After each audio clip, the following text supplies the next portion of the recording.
Namaskar. I am Ravi Gupta. I am editor-in-chief of eGov magazine, and I'm also the CEO of Illets Techno Media Private Limited. And I welcome all the panelists on this webinar where we are going to discuss about smart governance with modern tools. And we are joined by an eminent set of speakers here. Let me welcome our speakers, Dr. Hira Lal, who is the Additional Mission Director of National Health Mission, Government of Uttar Pradesh. Welcome, Hiraji. We have with us Dr. Vaibhav Tandale, who is Deputy Secretary, GEM Projects Division, Ministry of External Affairs, Government of India. Welcome, Dr. Vaibhav. We have with us Manoj Kumar Patnaik, who is the Special Secretary and Chief Executive Officer of the Department of Electronics and Information Technology and CEO of Odisha Computer Application Center, OCAC, Government of Odisha. Welcome, Manojji. We have with us Vijay Rajmohan, who is a Director, Trade and Digital Agriculture, Ministry of Agriculture and Farmers Welfare, Government of India. We have with us Sanjay Iyer, who is the Technology Solution Leader, Microsoft India. And also we have with us Pratham Agrawal, Divisional Engineer, Sholapur, Ministry of Railways, Government of India. I welcome all the panelists, and the context of this discussion is that the COVID-19 situation has created an urgent need of usage of digital services, digital tools, and modern tools in the government organizations in a big way. Although government has been adopting IT for more than 2 decades now, but the crisis created by the COVID-19, where social distancing is an important need, where safety of the employees and safety of the citizens is both needed. We have to avoid crowding in the government offices, and the in spite of the critical situation, government officials are needed to still be in the field and still deliver the citizen services. So the adoption of IT and digital technologies is growing very fast, and newer devices and tools are getting used. And for the first time, perhaps many of the government officials, government staff are forced to work from home, and again that is leading to issues around data security, data privacy, and many other aspects. So let me request each of the panelists to give their perspectives on the usage of smart tools in these times of COVID. So requesting to start with Shri Manoj Patnaik to talk about what are your experiences of usage of smart tools in these times of COVID-19, and how has the digital adoption in the government changed due to this crisis? Manojji, over to you.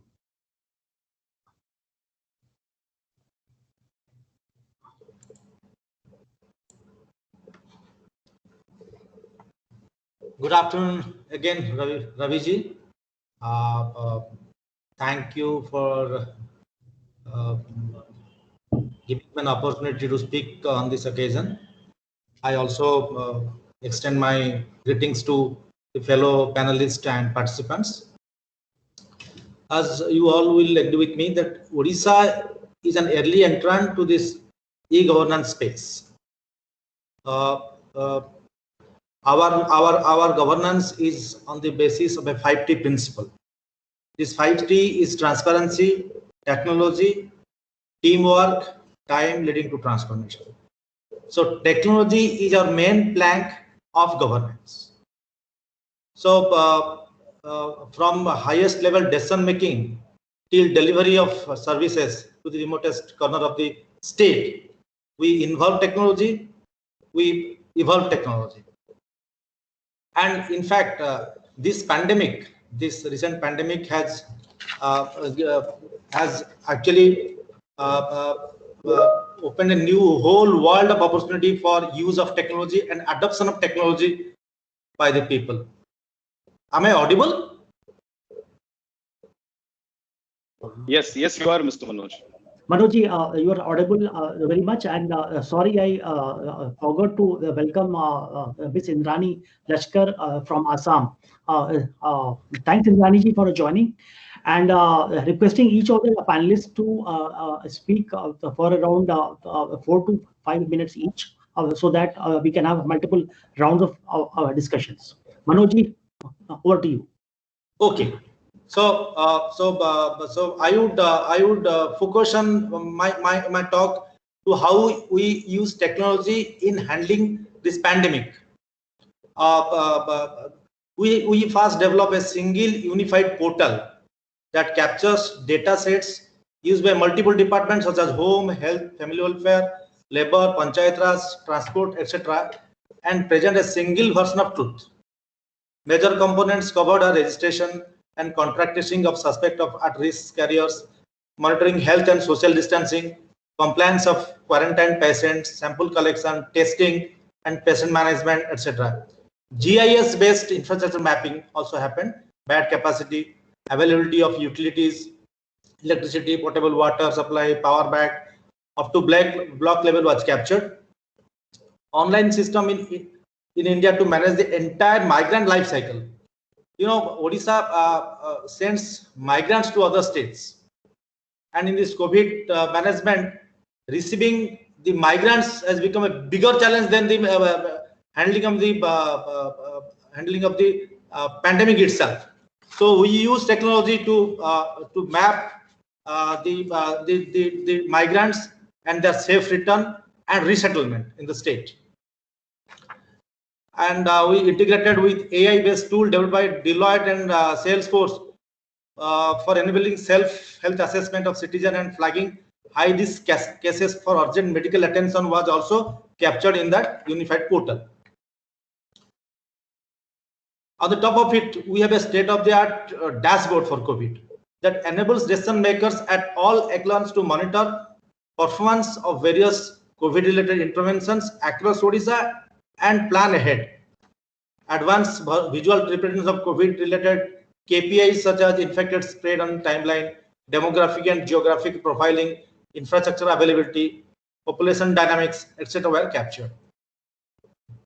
A study by researchers from Stanford University, tech industry and aerosol industry on COVID-19 data reporting ranked Odisha among the 3 best states in India for quality reporting. This has been attributed to rich visualization, accuracy in reporting, and protection of privacy of citizens while reporting data on the pandemic. Am I audible, Raviji? Yes, you are audible, and requesting all the speakers to keep your mic on mute so that we have less background noise. So, Manojji, please carry on. So we also incorporate predictive modeling. We have developed predictive models for forecasting susceptible population, deciding on extent of lockdown to achieve balance of public safety and economic activity, simultaneously simulating risk profile of districts and checking infrastructure preparedness for combating infection surge. Based on this model output, the state has undertaken distribution of testing kits and augmentation of medical care capacity. In partnership with Tirupati IIT and Facebook, we conducted an analysis of anonymized Facebook disasters. Jabhi, am I audible? There are some noise. Yes, Manojji, you are very much audible. I am requesting other speakers to just keep your mic on mute when you are not speaking. This is to reduce background noise. So, Manojji, please carry on, and I think you can like speak briefly, and we will again come back to you. But okay. You are very much audible. Yeah. Okay.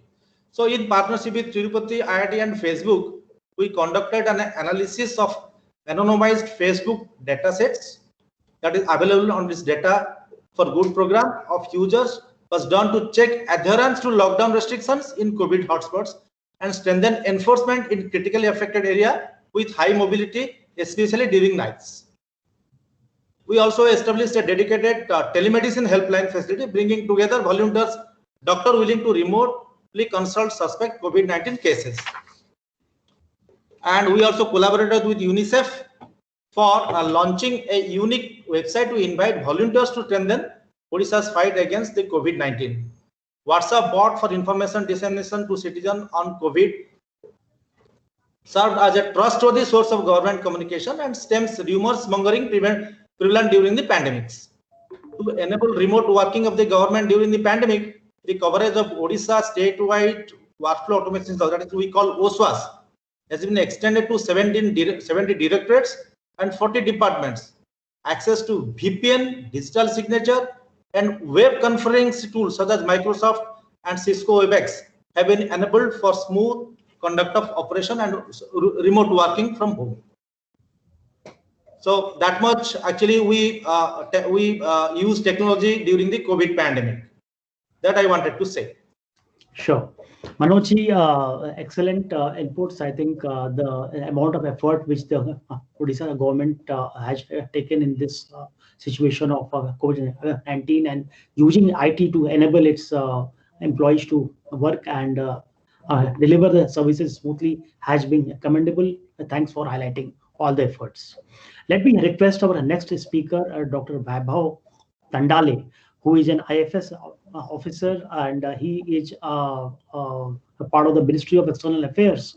And I would request him to talk about how he has seen the digital transformation happening in the COVID-19 times in Ministry of External Affairs, and what are the smart tools and new technologies his department has used in this situation. Over to you, Dr. Vaibhav.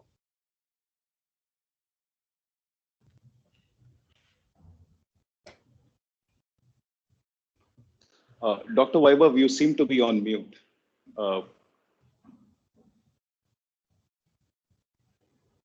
Yeah, thank you, Raviji. And it is a privilege to join with all our colleagues here from different sphere of life and different even states.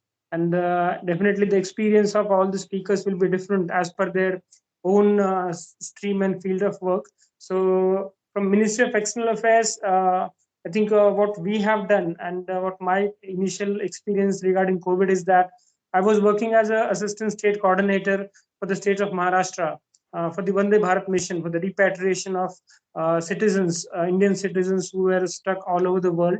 And the Maharashtrian citizens from Maharashtra people who were there outside, I was working with the state government. So that part is the one in which I personally felt that digital tools and technology has helped us to collate all the stakeholders which are there at different places.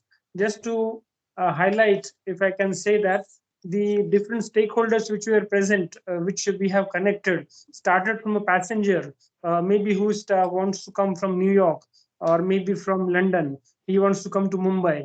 Then the person was requested to register with the embassy or the consulate, and the embassy consulate have maintained a huge database of all the people who were supposed to travel on a particular set of criteria, depending on the MHA guidelines. Then the data which was available with the consulate, depending on the priority, that was shared with us, with ministry.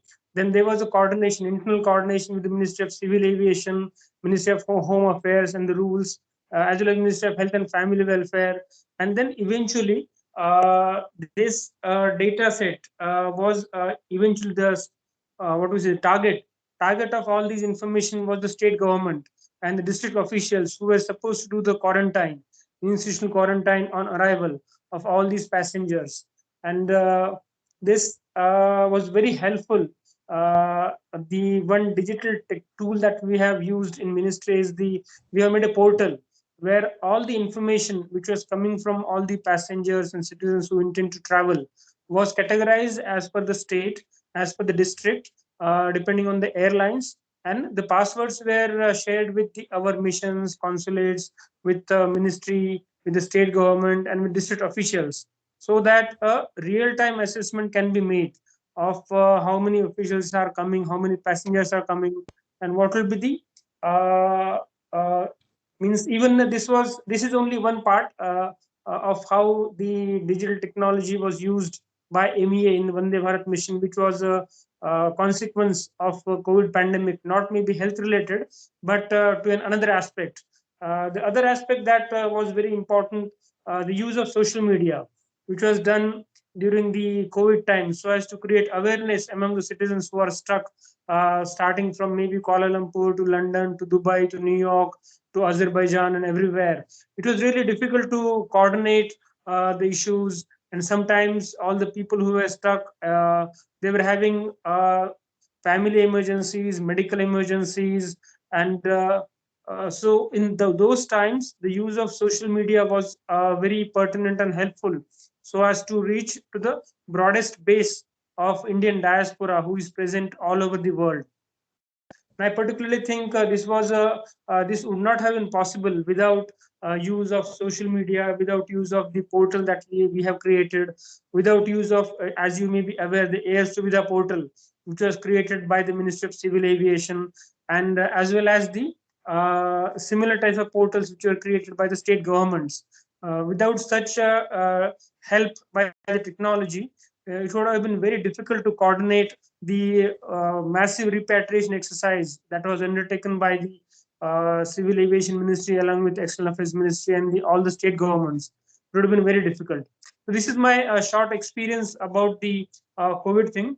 Maybe next time in the next round, I will be talking about some aspects or tenets of governance, which will define and how technology is changing those principles or the basic tenets of smart governance.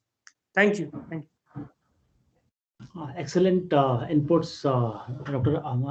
Vaibhav, and very heartening to see that how the department used social media and your portals in these situations of crisis. And let me welcome Shri Vijay Raj Mohan ji, who is the Director of Trade and Digital Agriculture, Ministry of Agriculture and Farmers Welfare, who has joined us. Let me invite our next speaker, Dr. Hira Lal, who is the Additional Mission Director from National Health Mission, Government of Uttar Pradesh, on your experiences of using smart tools in the situations emerging after the COVID. Hello yes hello हाँ जी आवाज आ हाँ नहीं on आवाज आ रही है camera नहीं on हो रहा है अच्छा तो आप ऐसे ही बोलिए इट्स ओके आवाज तो okay so the topic of the talk is smart governance with modern tools this is the topic So we need to discuss the governance, good governance and smart governance. So governance, to add word good before governance, we have to define it, and to replace good by the smart word, we will have to define it also. Actually in COVID, the medical department is the biggest and the best user of the digital technology, social media and everything, along with the other departments, not only, but the best user and biggest user is the medical department in which I am working here. Camera ko nikalna. Just wait, please. Sure. I'm trying to get my camera on. Acha, if Hiraji, it's okay. I can invite you as the next speaker. Like, is that okay? By the time you get your camera rectified.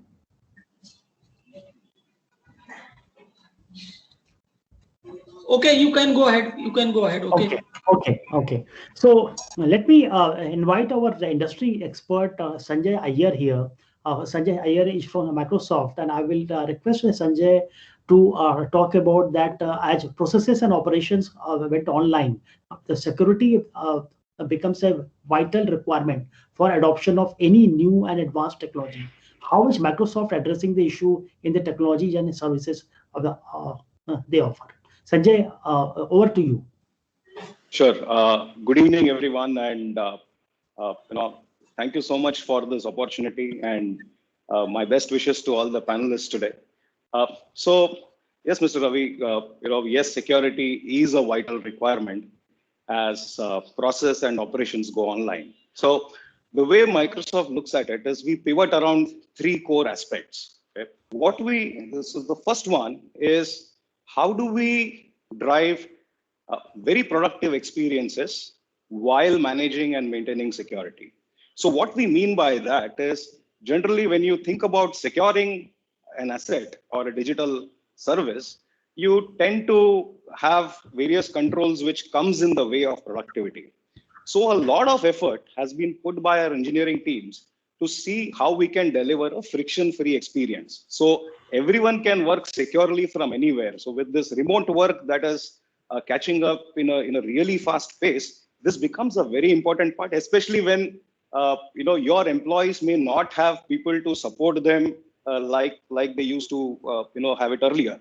So the idea here is firstly, how do we drive experiences which deliver security very natively, at the same time doesn't come in the way of productivity. So that is one core tenet that we focus on. The second one that we leverage is AI and automation to secure the digital assets. Now here, Microsoft has a really massive signal depth and diversity. So there are trillions of daily security signals that enables us to see various kinds of cyber threats that others might miss. And these signals are a result of various services that we run. Now, to support this analysis, we have a global team of security experts. These are teams made up of researchers, analysts, scientists, and engineers from all corners of the globe. Now, what happens is when this team of experts work very, very deeply with the signals that we are able to gather, and we leverage the AI and machine learning on this rich set of data, we are able to bring out a very adaptive and unparalleled, protection, which we can offer in a very seamless way to anyone who consumes these services. So that is the second core pillar that we focus on. The third aspect, as we look at security is how do we get everything best in class and integrated. So when we think about security, there are essentially these four entities that we are actually trying to secure. It could be security or even productivity. So the four entities that we think of is the people, the devices that they use, the apps that we have, and the data that is existing. So these are largely the four entities that that are very common whenever we think about security or productivity. So what we end up doing is we leverage all these innovation insights to really secure these four aspects and ensure that the experience becomes seamless. So, case in point, we go a level beyond and we say, well, when you look at the Surface kind of a device, right? So Surface, when it is paired with this kind of a security and productivity, set of suite that we have, it delivers, you could say a chip to cloud kind of security as well as modern manageability. So anyone who's working from anywhere, they'll still be compliant to various policies, various data protection, privacy related requirements, and so on and so forth, while they'll be productive as well as, the security for the work that they do continues to be maintained. So that in essence is what we, do when we think about security and what we offer. Right? Sure. Shankar, thanks for highlighting this whole aspect of security, and also you talked about AI and ML. And in these times when all the staff, the government staff is like some are in office, some are in home, some are in field, the importance of securing the devices and the importance of securing the data both becomes very, very important. So let me request on the next speaker, Dr. Hira, to come on the screen. And also I request that all the speakers, please switch on your camera so that we can see all of you, and the sessions will be more interactive if we can see each other. So, Dr. Hiraji, you are in the health department, and health department has been the most important department in these times of COVID. So, if you can talk about that, how your department used smart tools in these times of crisis. Okay, thank you. As I was talking, due to some glitches of technical glitches, I was not able to continue. Governance, good governance and smart governance. Actually, governance and in governance, digital technology and social media is acting the role of career. Most of the time, role of career. No doubt, digital technology is used in many ways, but the most common and the most widely role is the communication role of, they are playing the role of communication through social media or digital technology. So what is happening in the COVID situation, how to connect, how to communicate and how to cooperate, 3C: connect, communicate and cooperate under the protocol fixed by the medical department to avoid spread of the COVID. So by maintaining physical distancing, masking and whatever was prescribed as the protocol, the most helpful tool was digital technology. So the best outcome of in the favor of technology is the resistance has gone down in adopting the digital media or digital technology. In future, digitization will be less resistance, will see less resistance as compared to the previous one thing. Second thing, Government of India communicates with the state governments and state governments communicate with the district administration, and district administration communicates with the general public masses residing in the villages, because we are selling our social products to the masses who are living in a district territory. In India, 739 districts are there, but if we see the situation under COVID protocol, how a district administration should communicate through social media or digital technology to each and every person of a district. So in this regard, I studied the things. There is no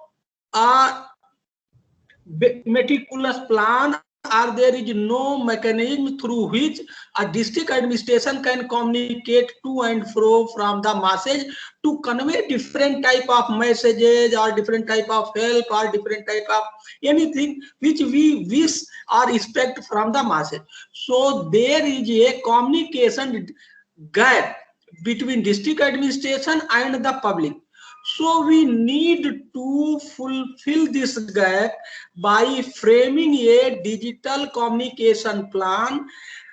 In that digital district communication plan, we must use the social media, digital technology, so that district administration under the able leadership of the district magistrate or DCs, how they can communicate every day, many a times in a day, to and fro, to convey message, to send the help, to get the expected targets to be done. So this is the gap which I have perceived at district level, which we need to fulfill to get the solution of this communication gap. I am making a plan so that it should be made a model to be adopted in other districts. And I contacted Microsoft Vikram Malhotra ji from Delhi. We had a video calling to get the solution for the gap of district communication plan. So in nutshell, as outcome, I will say that at higher level, government of India to state governments to district administration, because you are talking about the governance. So here there is no gap, but at the lowest level, from district administration to the general masses living in the villages. There is no communication plan, so we need to fulfill that. This is the lesson learned during this COVID. And resistance, one thing, and second thing, resistance in digitization has gone down, so that is a positive sign to get the good results. This is my take. Thank you, Dr. Hiraji. I think you have highlighted a very important point of how do we reach to the citizens who are living in a district, and that communication strategy, that governance strategy needs more digital efforts. So I think important point is there, Hiraji. And let me request our next speaker, Shri Vijay Rajmohan, who is a Director, Trade and Digital Agriculture, Ministry of Agriculture and Farmers Welfare, Government of India, that how digital adoption has gone in this sector of agriculture, and what are the policy reforms needed for higher adoption of digital and smarter tools in agriculture to increase the agriculture productivity of the country. Over to you. Thank you. See, this in agriculture sector, the government of India has been pushing for modern technology for a long time. There was this national e-governance project on agriculture, which was ongoing. This year, what government of India has done is we have now comprehensively amended those project guidelines to include new technologies like blockchain, artificial intelligence, machine learning, robotics, Internet of Things in agriculture, e-governance platforms, etc. So with this new reforms combined with this enabling of new technologies, we expect a lot of change to happen in the field. Already several state governments have come forward to start pilots on these new technologies. So far we have approved around 9 states proposals. These are all varied. One state wanted to set up a technology platform for monitoring their supply chain in agriculture. They have sanctioned that. Some of the states have proposed introducing sensors in the field. Even Punjab has suggested that to monitor water usage in the fields. We are in the process of sanctioning that. Many have proposed using IoT devices to monitor the fields, to monitor water usage, to monitor the nutritional profile of the soil. And some of the states we have asked them to follow the Karnataka model of digital crop survey, which is very successful. We have said that we will support them. So some of the states are doing. And at the national level, we are building a national digital farmers database, federated farmers database at the national level. Some of the states, like for example, Odisha. So Odisha has said that they would expand this and then include other categories of farmers also in this, and include animal husbandry, fisheries also in this. We have supported them.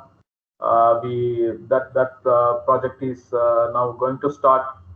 And Government of India, of course, we are working on barfooting.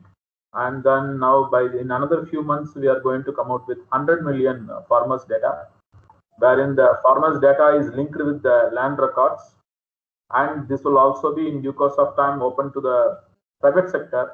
So new startups can leverage this data and develop customized solutions for the farmers and various stakeholders in this sector.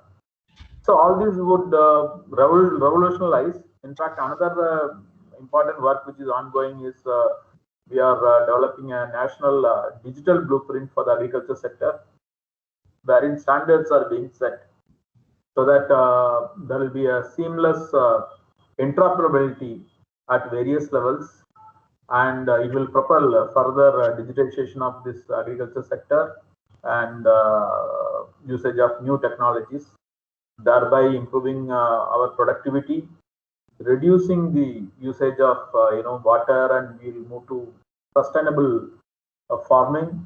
And then this will also improve the logistics, which is the main hurdle for the farmers to monetize their produce. So these technologies will help in that. In fact, we are collaborating with various startups across the country, wherein we are promoting these kind of new technologies. Some of the companies are already involved in our Fasal Bima Yojana. So we are using satellite imagery to capture the field data. And now we are also trying to develop, improve our algorithms by merging this satellite imagery with the digital crop survey data. So that process is also on.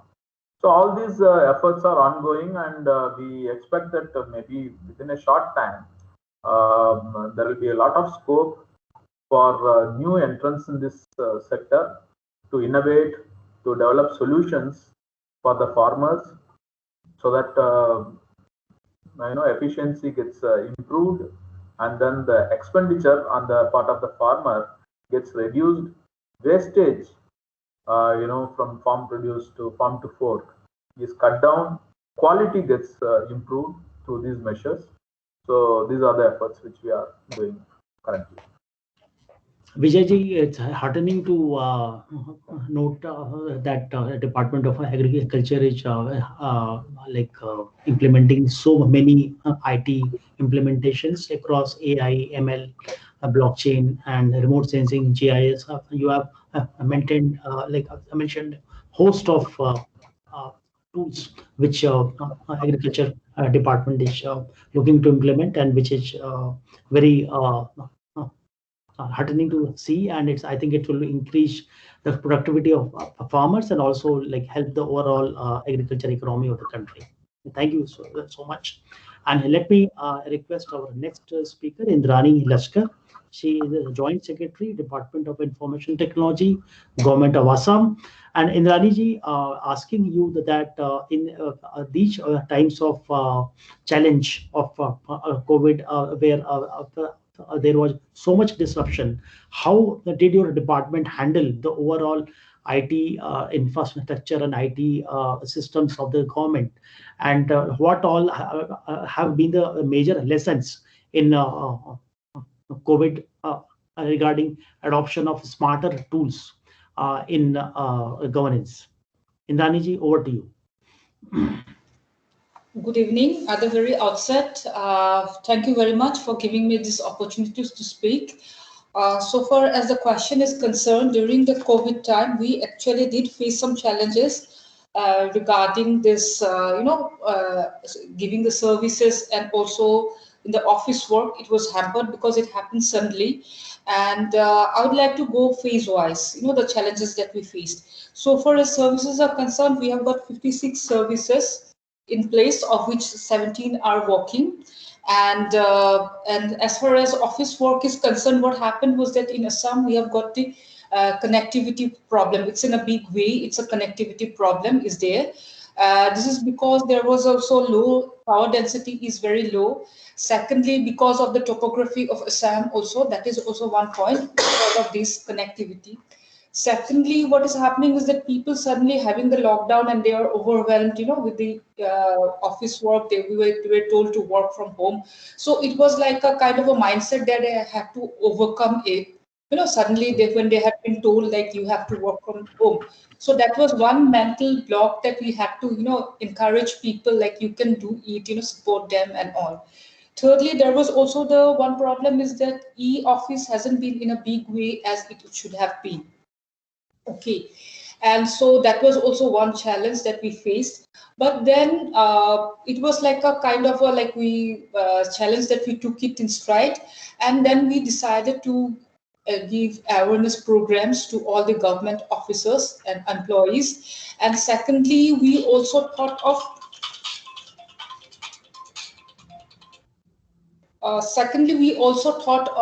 improving the connectivity. And so there is also a project now we had given from 1100 crores of fiber net connectivity. And then we are also now implementing the e-office. And we are trying, from the just excuse me.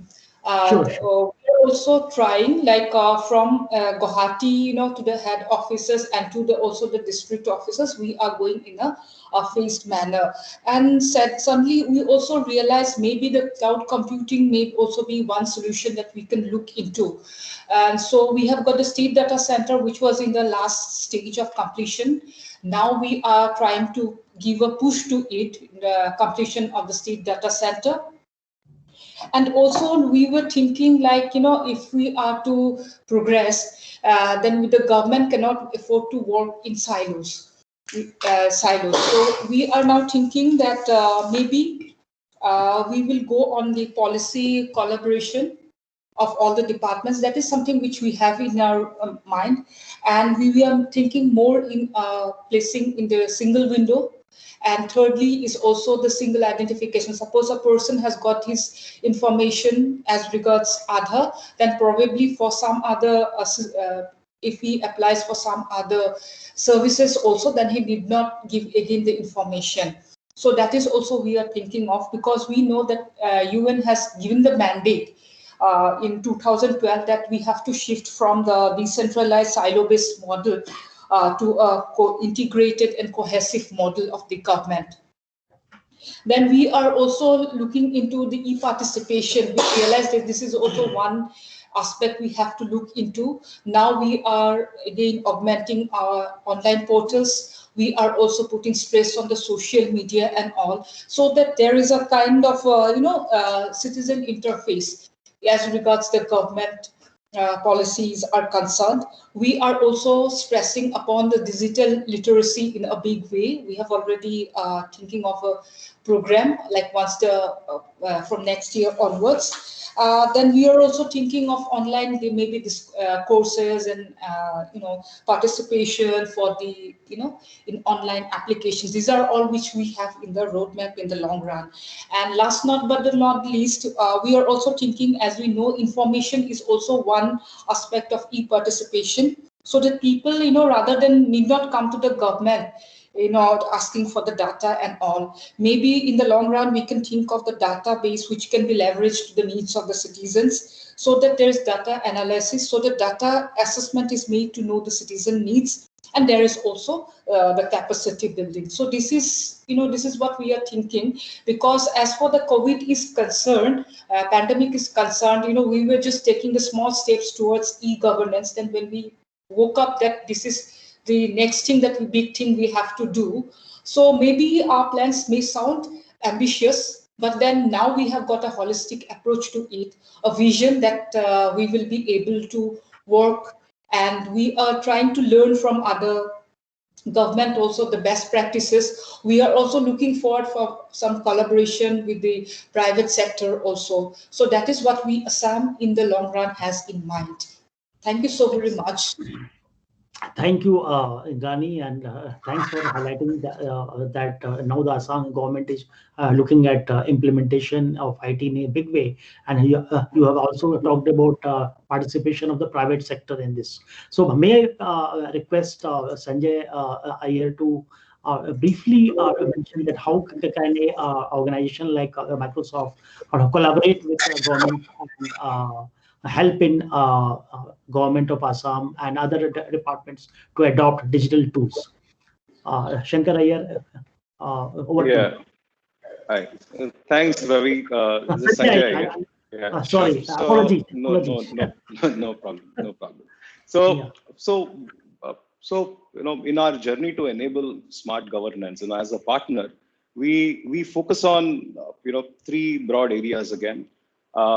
Number one is to enable remote government access, in the sense that how do your partners, your suppliers, or your citizens are able to access the services offered by government in a remote fashion. So be it things like virtual hearings or learning. It could be virtual consultation with doctors or experts. How do we enable that with the industry leading security? Because there is a lot of personal information that gets transacted. There are things around confidentiality that needs to be respected. So that is one key area where Microsoft looks at providing solutions. The second area that we focus on is empowering cross agency collaboration, if we were to put it that way. What we mean is, when we think governments, the scale is enormous, right?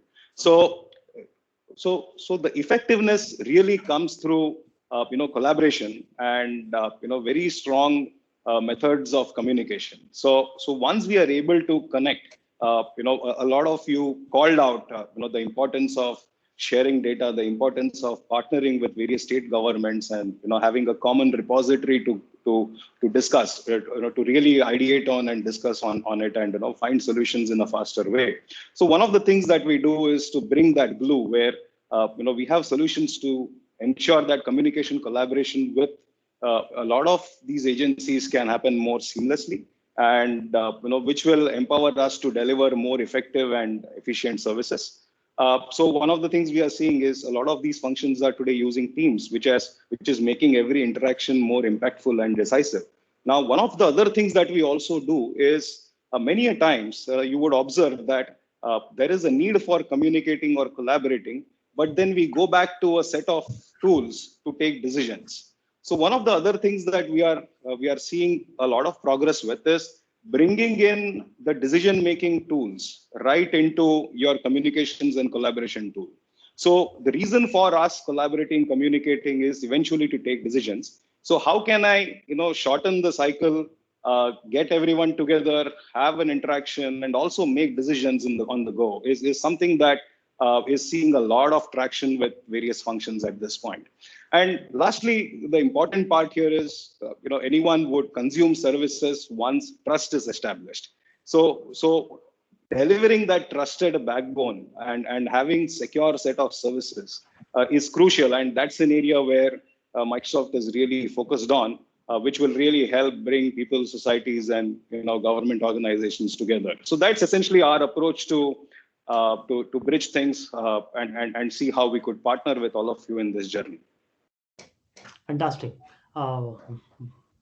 Thanks, Sanjay. And let me request our next speaker, Mr. Pratham Agrawal. It was really nice. I'll just 1 minute. I would just add, Sure. It was really nice to hear from Microsoft, and we look forward for some knowledge sharing and bringing some solutions to Assam. So we absolutely, maybe we can make a roadmap together. So I thank you so very much, because your solutions that you have found is very innovative and helpful also. So we look forward to do something in Assam. Thank you so very much. Absolutely, it's a pleasure. Thank you so much. Thank you, Indrani ji. And let me request our next speaker, Pratham Agrawal. He is a divisional engineer in Sholapur, Ministry of Railways, Government of India.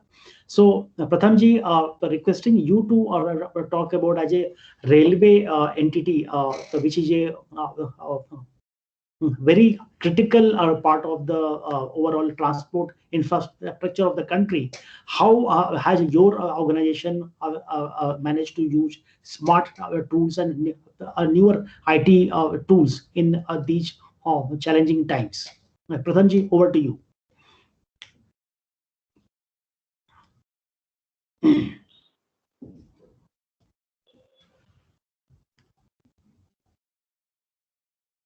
Pratham ji, you seem to be on mute. Yeah. Oh, sorry. First of all, thank you, Ravi ji. First, let me begin by saying a very good evening to all the respected panelists. And thank you, Microsoft, for this opportunity. Really, it's an honor. And I'll be speaking about my experiences which we had in this pandemic and how we have utilized the technology for the betterment. And to begin with, Railways was initially going through a lot of technology transformations where we were trying to induct a lot of new ideas. Bringing in official correspondence on the digital platform, bringing in the drawing system on the digital platform, bringing in the electronic service records on the digital platform. All these works were underway, but somehow the thrust really came when pandemic took the full hit. And that is where the entire system was galvanized into taking these things on a much faster level. And now we see a very, very different railways what we had seen prior to the 7 months when the pandemic was going to hit. So I'll be talking about those fronts, and typically the technology aspect of it, there were rather four major, what do you say, important aspects which I'll cover. The four technologies which have fully integrated into our railway working is the e-office number one. I believe all would be aware of e-office. It brings in basically official correspondences on a digital platform, and everybody is answerable. The time and date stamp is clearly mentioned in the mail, so everybody knows where the file is pending, and everybody is responsible. And that is where we found the delivery of the government servants to enhance drastically. The second aspect is basically the EDAS.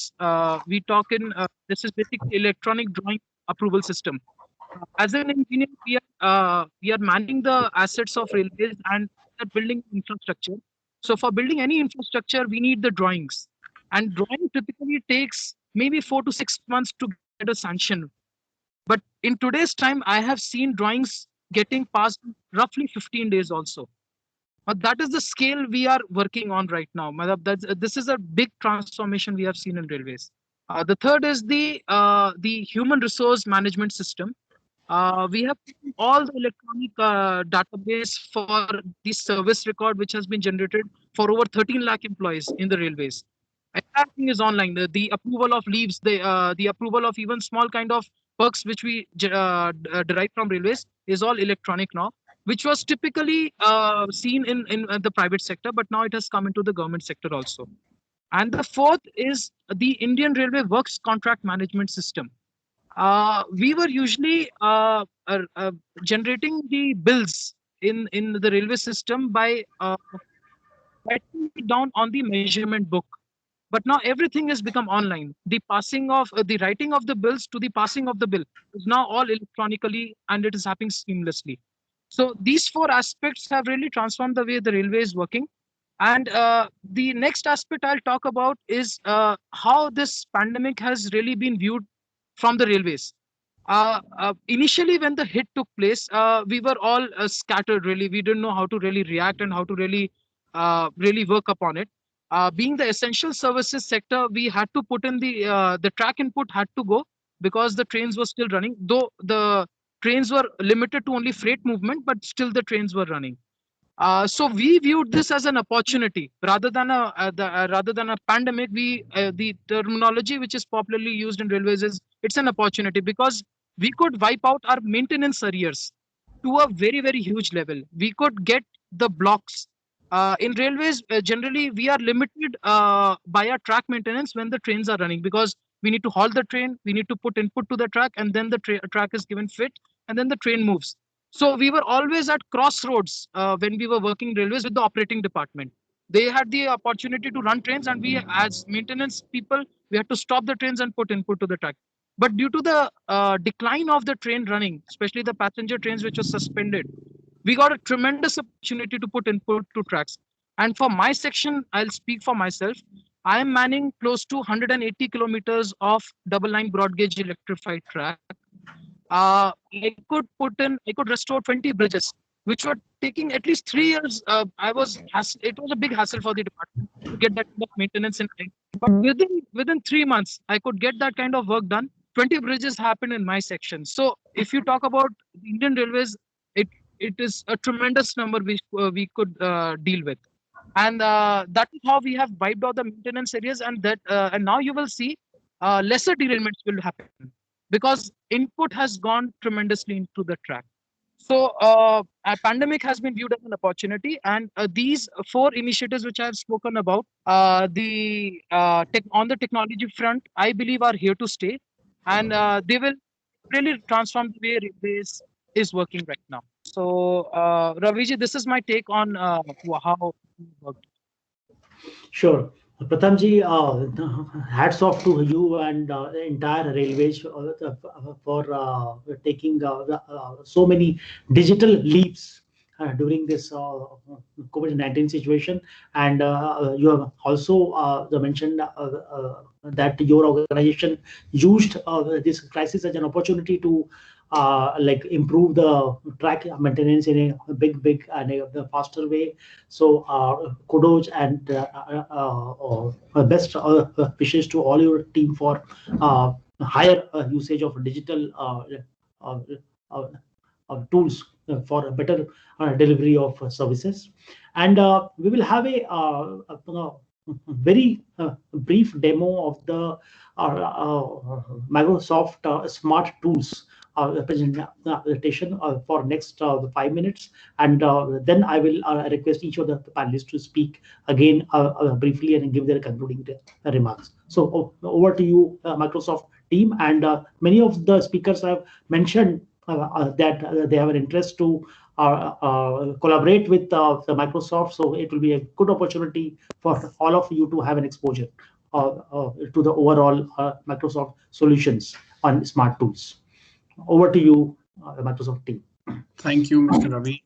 This is Raghav from Microsoft. I think it was really enlightening to hear everybody's experience in terms of using new technology during the last 6 months, and how different departments across India, different states have come together and really trying to serve the citizen in that particular state.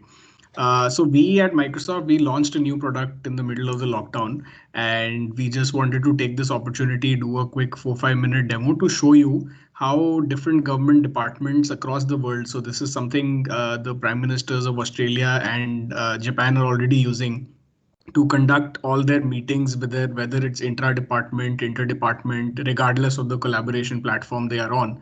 Right, all their COVID briefings happen on this. So I'm going to hand over to my colleague Parth, who's going to show you one of our new products which has been launched. A very brief 4-5 minute demonstration. Parth, over to you. Thank you, Raghav, and good evening, everyone. This is the device that Raghav was talking about. So this is Surface Hub 2S, an amazing bright 50 inches of display. So when you walk up to Surface Hub, this is how the device greets you. So you'll find the date and the time on the top. Just below the date and the time, you'll find the calendar. Now, this calendar is particularly of Surface Hub 2S. What I mean by that is, so the person who's walking up to Hub and Hub itself are two different identities. Like the way that you block your conference room is the same way that you send an invite to the ID that belongs to Surface Hub 2S whenever you want to use Surface Hub in a meeting. So it'll reflect with your name and the time slot that you have booked it for. Below that, you'll find three icons. First one is call, second one is whiteboard, and third one is connect. Call is for your Teams application. With one touch, you can launch your Teams application. You can do all your Teams call over there. So we have a 4K camera on the top, and not only Teams call, but you can do your Cisco WebEx call, your Zoom calls, your Google Meet calls, every platform call from the browser of Surface Hub 2S. Then this is whiteboard. Whiteboard is a digital canvas. I'll show you whiteboard when we come on to this. Then we have connect. Connect is for your secondary devices. So let's say that you want to pair the screen of your laptop to your Surface Hub 2S. You can easily do that. So I'll show that to you. So this is another device that I have. So this is Surface Pro device. If I have to connect my Surface Pro device to my Surface Hub, all I need to do is I need to tap on connect. I've given a name to my device, which is Parth Bhardwaj. So once my name appears in my wireless displays without any cable, I can connect my laptop to my Surface Hub 2S, like the way that you can see it. And now I don't want to use my laptop anymore. I can easily use my laptop from my Surface Hub 2S. It has ink back and touchback facility. For an example, I close this window, I open the start menu, and any and everything that you want to do on it. Then after this, I'll show you Teams and Whiteboard. So this is Teams application, and this is Whiteboard. So Whiteboard is a digital canvas. Okay, it's an endless space. Any and everything that you write on Whiteboard will be visible to each and every person who's collaborating for you. Now for collaboration, this is the save and share option. Once you click onto it, it gives you a list of the people from your directory. You can tap on any name and you can invite them to collaborate with you. Now, at the bottom, there is another toolbar for all the pens, pencils, everything that you require. So you have 15 different colors and 4 different pen sizes. Then this option over here helps you insert any text that you want to insert. This option is for your sticky notes. This option is for your images. So let's say that you want to insert an image, maybe from internet. You can just simply write in the name of the image that you want to search for, and gives you all the images from internet. You can double tap on an image, it gets inserted into your whiteboard. Then this option over here is for all your documents. So any PDF, Word document, PowerPoint presentations, anything that you want to insert in whiteboard, you can easily do that, and you and your team can start collaborating. Yes, sir. Carry on. Yeah. Okay. So moving further, so for collaboration, like the way that I said that, any and everything that you write will be visible to each and every person who's collaborating with you. Now, what whiteboard does for you is, so some of the handwritings you might be able to understand and some of the handwritings you might not be able to. So you can highlight the entire text, and what whiteboard does for you is whiteboard actually beautifies the entire text for you once you click onto this magic wand feature. Once you click onto it, it gets more beautified. Not only this, but you can go online. So let's say that there is any image that you want to share, any SOP, any image that you want to share with your team. So for an example, a flowchart. Okay, I can simply go on to images. Let's say this is the image that I want to share with my team. Now I want to do certain edits in this flowchart before sharing it with my team. So in a normal case scenario, I have to recreate the entire flowchart in my whiteboard. What I can do with whiteboard is I can simply take a screenshot. It gets pasted onto my whiteboard. I can snip the entire image. Once the image snipping is done, I can resize it to at any point. And once I click onto the magic wand feature, the entire image gets converted into text format. And all the edits that I want to do are as easy as writing on a whiteboard with the help of a marker, like the way that you just saw. Now this flowchart, let's say that you wanted to create by yourself. So every shape that you draw will come up with more precision with the help of whiteboard. Plus, let's say that there is any table that you want to draw in whiteboard. So let's say this is the table that I want to draw, and there are different columns which are required. So let's say these are some of the columns that are required. So whiteboard understands each and everything that you're doing on it. And every time you do that, whiteboard will automatically adjust the shape and the size of the table as per your handwriting. For an example, let's say that I want to write in the cell of the table that I've just created. I say Microsoft. So it actually adjusted the shape and the size of the table as per my handwriting. So there are a lot of meetings that are planned with you and your team. Now, every time you plan this meeting in a physical environment, there are a lot of notepads, there are a lot of laptops and things like that where people walk up to you. And some of the ideas might come up to you. Some of the ideas may still remain in the notepad. So what you can do with whiteboard is you can easily go on to templates. Here are predefined templates for each of your meeting type. Now, let's say it's a brainstorming session. I click on brainstorming. My whiteboard automatically pops up in a manner how the brainstorming session is to be aligned. I can set up the title for the meeting. I can set up the agenda, whatever the agenda is. I can give these sticky notes to each one of the person who's collaborating with me, and they can start writing their ideas. Once they are done writing their ideas, I can assign follow-up then and there from the same whiteboard. And they'll get notified onto their mails that this follow-up has been assigned to you. And you can even share the entire thing as an attachment over email to each and every person who you want to share it with. You don't have to separately take screenshots, or you don't have to separately WhatsApp to them and things like that. So this is collaboration. I'll show you all the application that works seamlessly with Surface Hub 2S. So this is your Excel files. Like the way that Excel works in your laptop is the same way that it does.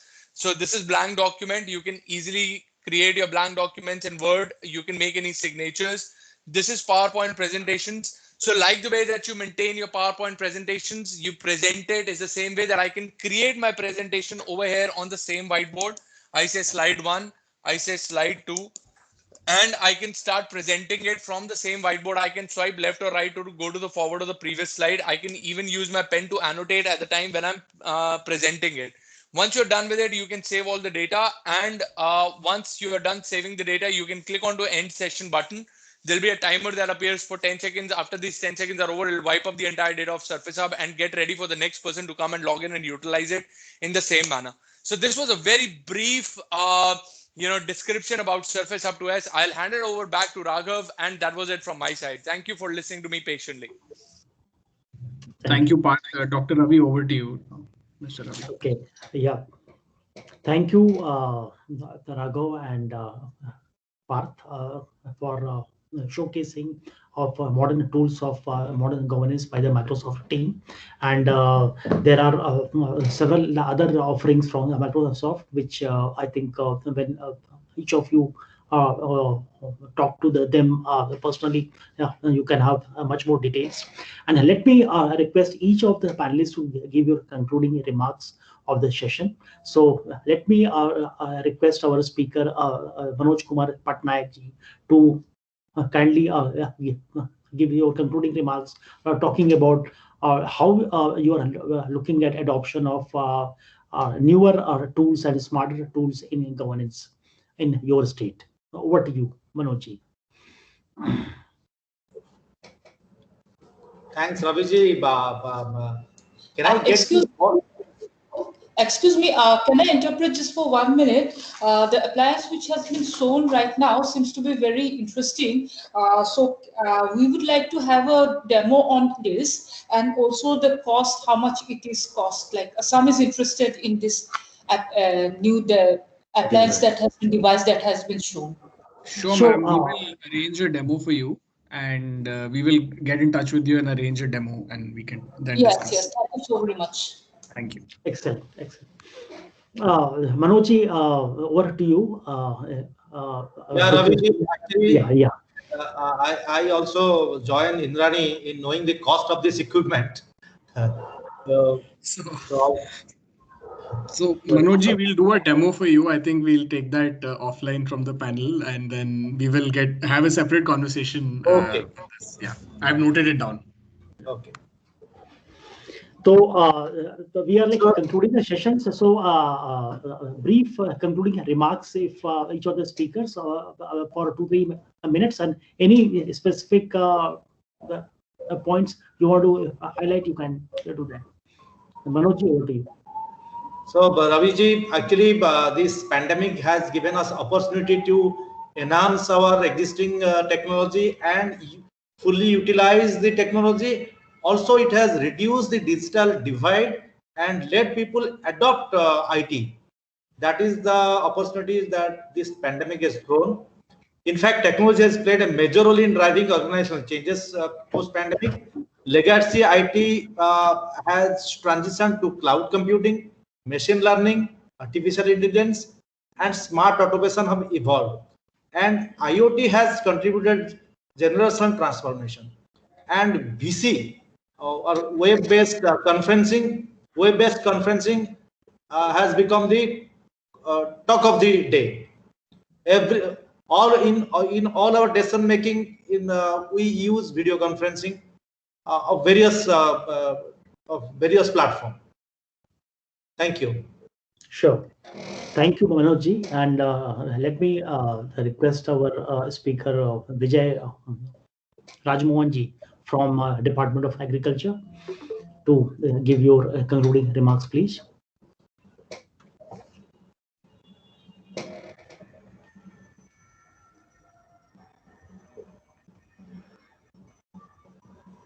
Vijayji, am I audible? I think we are not able to get him here. So let me request our speaker, Indrani ji, to give your concluding remarks.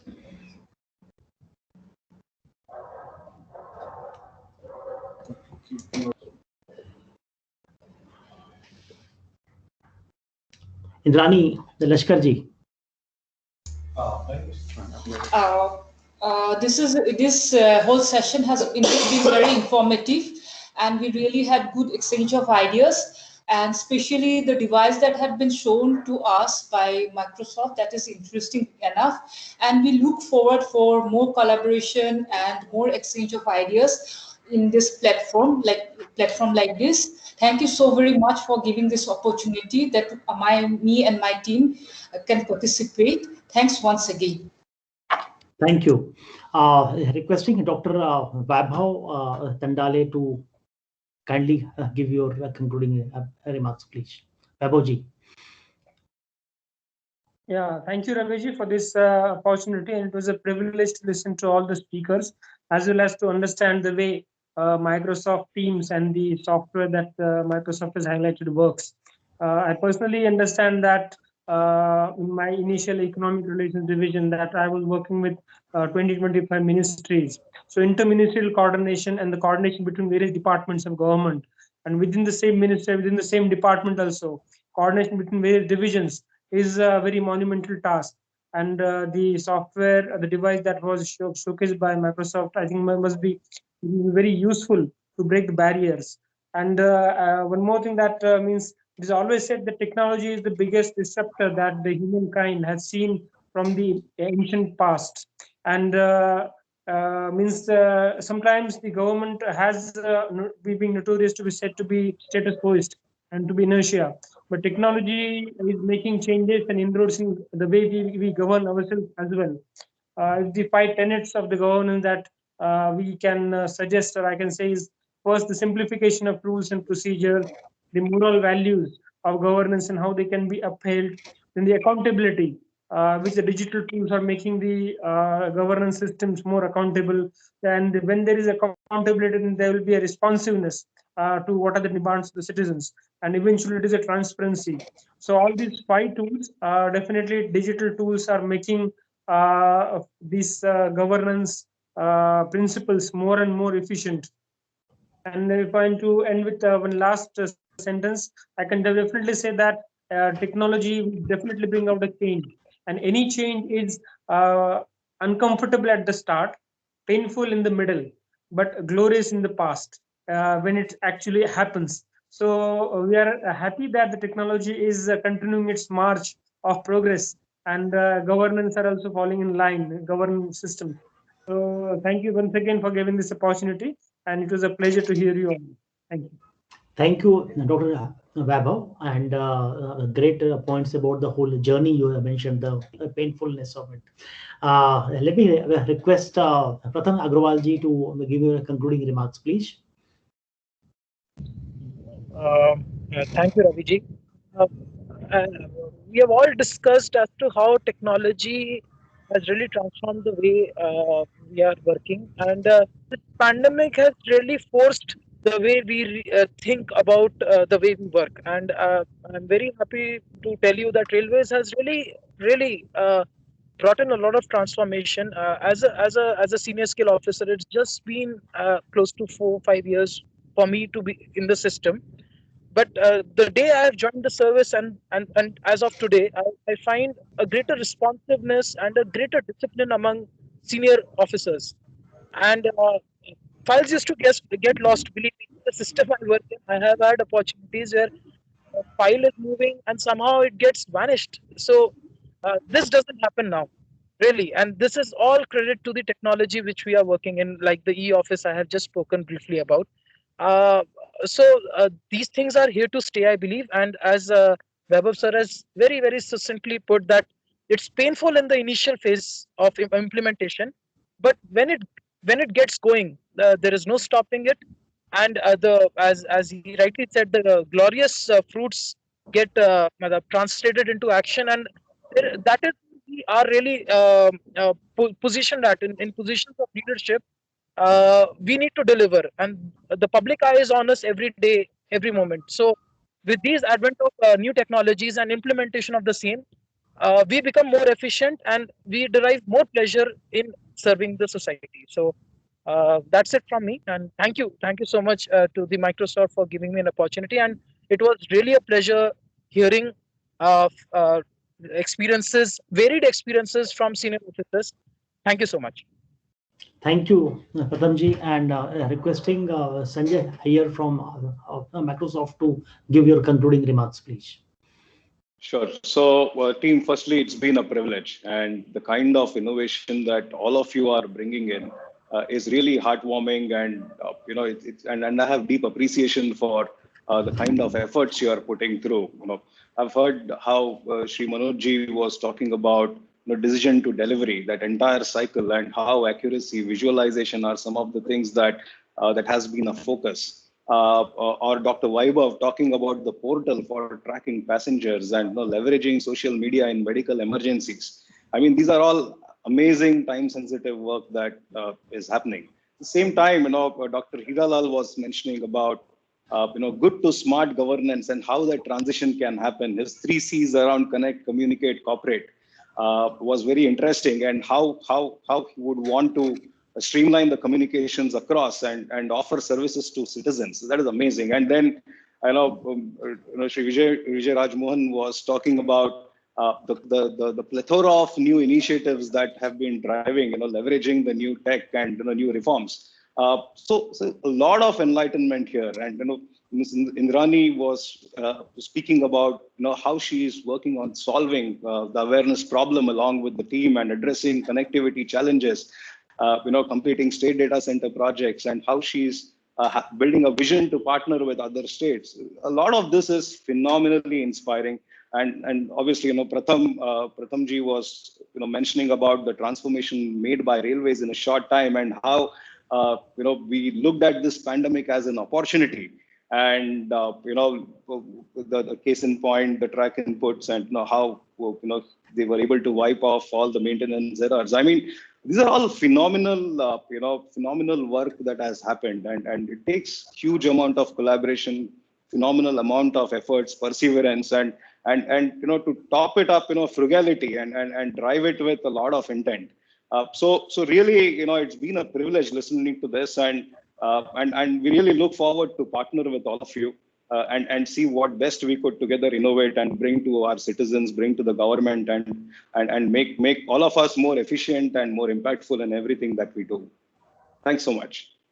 Thanks, Sanjay, for an excellent summary of the session, and requesting Dr. Vijay Rajamohan, if we can have you on the screen and listen to your remarks, if you are still around. Vijay ji. So I think we have perhaps lost him. So I wish to thank all our eminent speakers here. I think we had a broad range of issues discussed, and from a range of states and a range of departments. So we had a central department, we had a railway PSU, and we had states, several states participating, and Agriculture Ministry, Ministry of External Affairs. So I think all had a different problem to solve, and all these are large problems which are impacting lakhs of people at one go. So any percentage of improvement of any of the services actually impacts lakhs of citizens, and actually changes the lives of so many people, especially the lower strata of the people who are the most benefited of because of any improvement in government services. So I must thank all our speakers and all and our industry partners, Microsoft, for giving so many new insights about technology and IT and smarter tools. So with this, we will conclude this session, and I thank you all from participating in this amazing session. Thank you, and namaste to each of you. Namaskar.